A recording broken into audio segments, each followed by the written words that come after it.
To me, Global Reach Out is inspiring. It's connecting with God, reaching out to the world, and impacting life. The stories that shared is so personal and it deeply impacted me.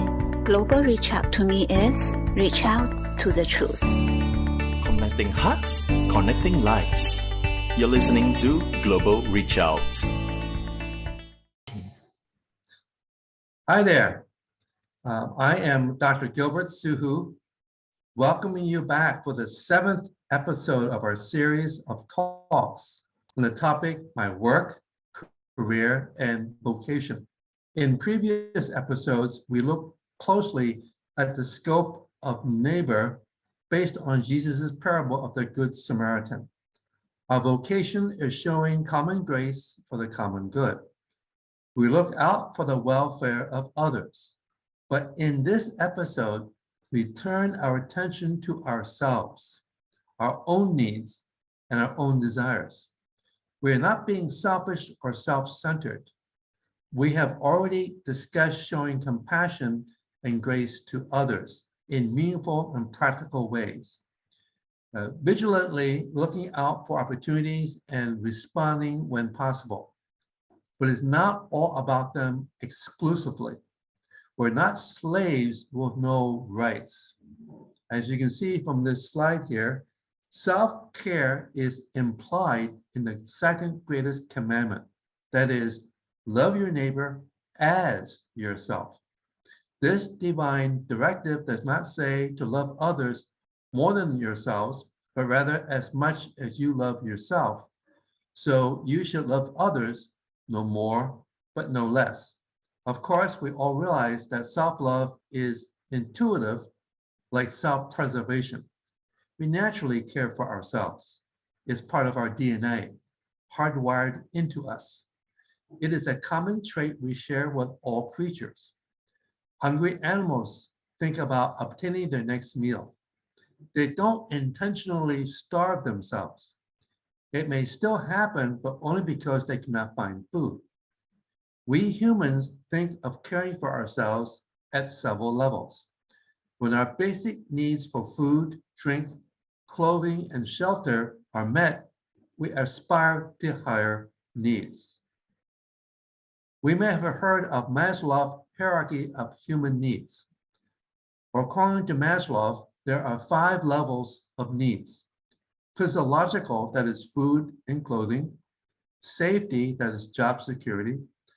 Love and belonging needs, that's friendship. Esteem, that's self-esteem and respect. And self-actualization. Lower level needs must be met first before a human seeks fulfillment of higher level needs. Once a lower level set of needs are satisfied, we move up to the next level of needs and so on in sequence.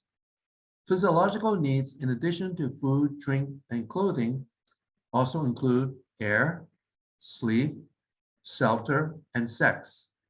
The next level up, safety needs, includes personal security, employment, resources, health, and property. Love and belonging needs include friendship, intimacy, family, and a sense of connection. The next higher level, esteem, includes respect, self-esteem, status, recognition, strength, and freedom. And at the highest and last level of needs, self-actualization, it is a desiring to fulfill one's personal potential, being all that one can possibly be. Of course, not everyone envisions all 5 levels. Some may be satisfied with life if the lower level needs are met. We may regard them as lacking ambition or dreams, or having simple tastes, easily satisfied. And in reality, a person does not necessarily have to have all their needs at one level be satisfied fully before they look to the next level up. So long as the needs are more or less met at a given level, they may address higher order needs. Of course, if we cannot satisfy the given need and so experience a delay, the drive to meet the need intensifies. For example, the longer we are denied food, the hungrier we get, and we can become obsessed with food, thinking about it constantly, to the point where we may think of nothing else. Like any model, Maslow's hierarchy of needs only provides an idealized description of reality. It will be unrealistic, for example, to think we only move up the hierarchy at each level of needs, as each level of needs are met, a linear progression in one direction only. Events and circumstances can conspire to complicate the picture. We get sick, lose our job, fire destroys our home, or a misunderstanding breaks up a friendship. Bad things happen, sometimes unforeseen, and other times predictable. We may be able to resolve the matter and get back on track, or we may find the problem unresolvable, leaving a vacuum in our spectrum of needs. Does that mean we are stuck and cannot move on and up? It could result in that. Then are we paralyzed, handicapped in our ability to meet the rest of our needs? And thus we will not ever look at higher order needs. Now that's an important question. It depends.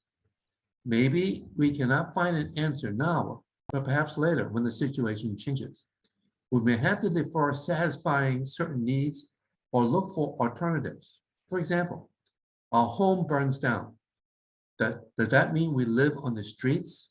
Well, temporary shelter may be a hotel, a friend's home, or in extreme cases, roughing it out, living in the car. We all heard about someone living out of their car or truck. Then it is possible to attend to higher order needs for the time being. No doubt, we would be much more comfortable and happier when we can find permanent residence somewhere that we can call home. Temporary solutions keep us functional, so we're not spinning our wheels going nowhere. Meeting our personal needs, taking care of ourselves is very important. If we deprive ourselves, we can suffer serious consequences, like our health and rigor, or ability to support ourselves and not become a burden to others. This last consequence would seriously undermine our ability to care for others. How can we meet the needs of others if our own basic needs are unmet? Loving others depends on us loving ourselves first. We may have personally heard about people who hate themselves. This could be the result of a traumatic experience growing up that damages self-esteem. Perfectionism deceives people into thinking that they are never good enough. Dissatisfaction with a personal trait such as intelligence, appearance, or one's lack of a desired trait can lead to strong feelings of inadequacy. Committing a serious mistake can trigger excessive self-criticism and self-loathing. These psychological and emotional struggles handicap our ability to love and to respect ourselves. When that happens, we find it hard to love and to respect others. One of the tactics people with low self-esteem employ is to criticize others, put them down in order to feel better about themselves. They don't feel so bad because someone else is worse. At least that's what they think. Or they become envious of others, thinking, she is so pretty. I wish I was more attractive. Envy leads to discontent, perhaps seeing the other person as a rival. My sister is getting all the boys. They ignore me. Hence, if we are ever to show common grace for the common good, we need to be healthy, physically, mentally, emotionally, and spiritually. We must be functioning on all cylinders like a car. If one of the cylinders of a car engine misfires, the engine cannot run smoothly, if at all. We must first love ourselves before we're able to love others. We cannot regard others as neighbors for whom we're responsible if we are envious of them and see them as rivals. Self-care is an important life skill. When we were young, our parents, particularly our mothers, took care of us by making sure we ate proper meals, dressed appropriately to go outside, and cleaned us. I remember when I was about 6 years of age, we struggled financially, and so my parents could not afford to buy me adequate winter clothing. My mother instructed me to remain indoors during recess when the rest of my class went outside to play. It was very cold out, and I had to make sure I didn't catch a cold. So I hid and was able to stay inside until the principal spied me behind a pillar in the hallway. He dragged me out to join my classmates, but I tried to resist by grabbing the pillar. Even though the principal held the most authority at school, my mother had more authority, in my opinion. As adults, we are responsible for maintaining our health through proper diet, exercise, rest, and a balanced life, avoiding extremes. If we get sick or hurt, we visit the doctor. We regularly go to the dentist to check on our teeth and gums. We buy the right clothing for the weather we will experience. In summary, we take good care of ourselves because no one else will. Our parents may not be around. If anything, we take care of our aged parents. An important principle lies at the heart of self-care. We all bear the image of God. He created us for a purpose. Hence, we respect ourselves as a means of respecting what God has made and honoring his image in us. Self-care shows wise stewardship of what he has entrusted to our care.